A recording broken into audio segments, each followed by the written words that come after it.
everyone. Welcome to day one of our beginner intro to yoga 30-day series. I'm Molly. I'm so glad you're here. If you watched the intro video, you know that the first day of the week is going to be a philosophy chat, which I will try to make it as succinct as possible because I know this is probably not the main interest of most people, but I think it's important to have a little bit of a background. Like most people, or maybe most people, I got into yoga for the physical aspect of things, for sure.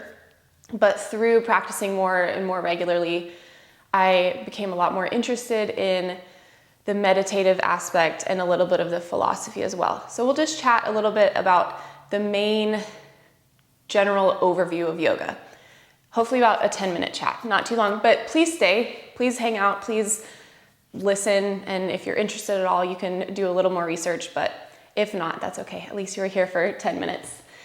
So yoga doesn't exactly have a start date, but one of the first texts that popped up was a couple thousand years ago. So I think it was between the 2nd and 4th century CE, so after Christ. And this is the Yoga Sutras of Patanjali.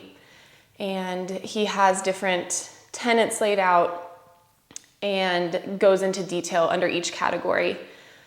But one of the first ones, I think is the first one, and it says, "This is when yoga begins," or yoga is now. So what he's saying is yoga is so much more than just physical postures. It is how you can relate to yourself and to others and to the world in any given moment. Now, yoga is not a religion. You don't worship a god. That's very important to me to explain to people. It is more a practice, a way of relating, a way of finding mindfulness and connection, which then, when we find that stillness and connection inwards, we're able to better fulfill that clarity outwards and that love outwards. So it's a practice, it's a way of mindfulness. Now, what else? The Yoga Sutras of Patanjali were based mostly in this classical type of yoga, which really at first emphasized withdrawing from the world. There were these sects that would go off and live in the wilderness and be totally out of touch with the rest of the world, to truly dive deep into themselves and their practice. Out of that classical yoga, there have obviously been so many branches of yoga that emphasize different qualities. One of my teachers, she has trained under more of a tantric philosophy, which looks at how we can use what we learn here and help us live it out there. So more in our relationships with others, which feels really important to me. It feels really important in this day and age. What's the point of being here? It's to connect, yes, with ourselves, but it's also to be our healthiest, most whole selves outwards and let that trickle into our relationships and the way we interact in the world. Okay, the 8 limbs of yoga laid out in the Yoga Sutras of Patanjali. These are the 8 main sequential, some people say they're sequential, like you start with 1 and you eventually work your way up to number 8. Some people say they intertwine. I probably think they intertwine more because I have by no means mastered the first 2, but I enjoy and dip my feet into the rest of them and find a lot of growth and enjoyment there. So treat it as you will. But the first limb of yoga is the yamas. These are 5 different moral disciplines, which we'll go into detail next week. 5 disciplines in how we ethically relate to others. So it's things like telling the truth and not being jealous and all those good things. Again, I have not mastered these, nor have I mastered any of them. The second limb of yoga is the niyamas. So you have the yamas and then the niyamas. The niyamas are more of these observances that you take within yourself. So kind of like guidelines to healthy living. So learning purity or discipline or kind of like what am I trying to say? Self-control, that's the word. And again, we will go through these in more detail. But 5 yamas, 5 niyamas, and then you come to asana, number 3. And this is what most people think of when they think of yoga. These are the physical postures. Asana also translates to seat. So the initial purpose of the different physical postures, which have changed tremendously over the centuries, is to get more comfortable in your body, that you may sit comfortably in a seat for meditation. We have switched that up a little bit, and I think that's fun. One of my favorite things about yoga is the creative embodied ability to flow in your body. So nothing wrong with that, but the initial purpose of asana, the physical postures, was to kind of move energy through and get a little bit more comfortable in your seat so that you can be in stillness. Number 4 is pranayama.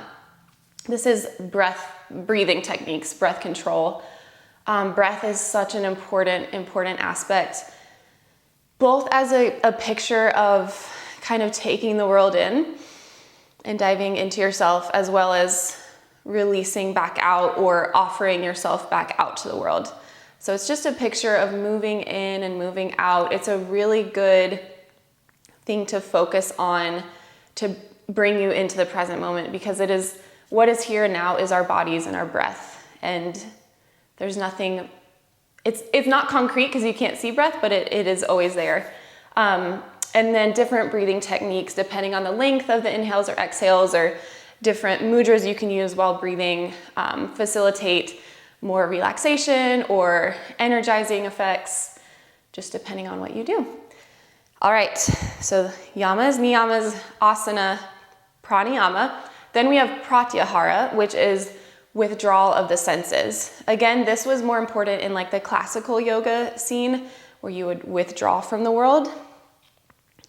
In these times, it's more like, okay, how can I set my space up that it is separate and sacred?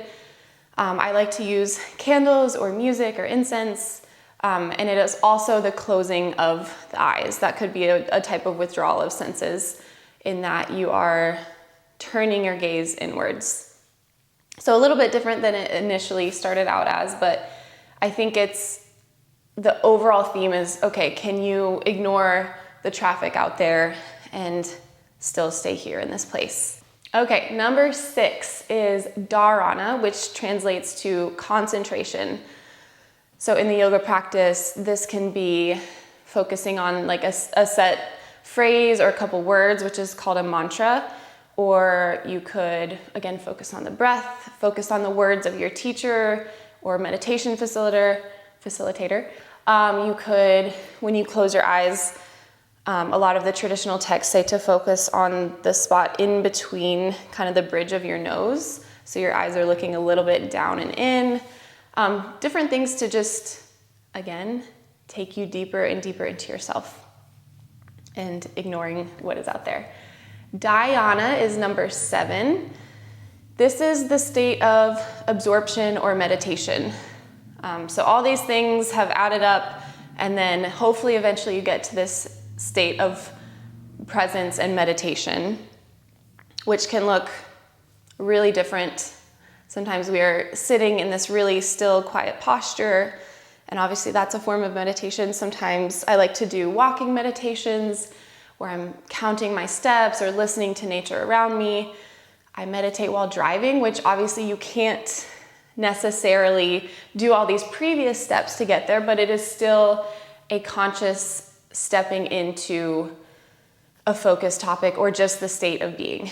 And then number 8 is samadhi, and this translates to bliss. So this is the highest aim of the practice, to feel full presence, full embodiment, a sense of joy and connection and peace.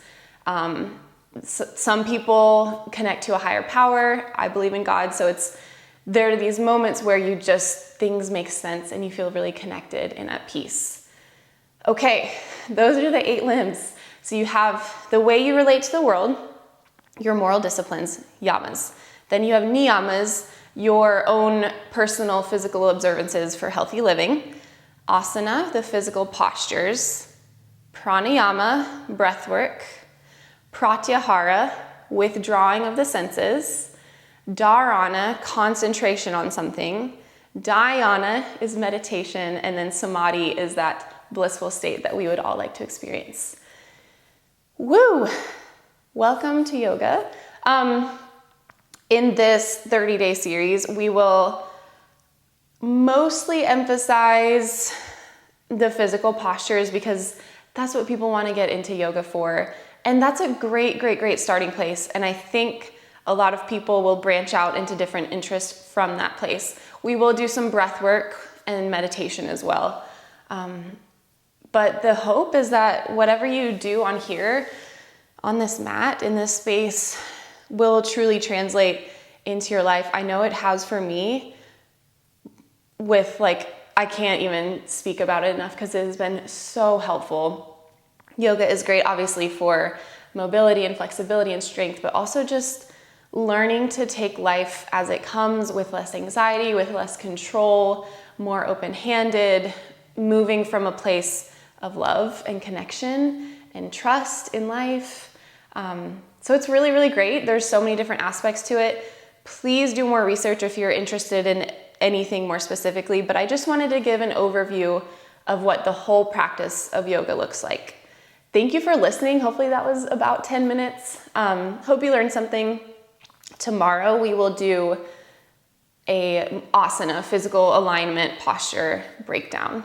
So I look forward to seeing you then. Thank you.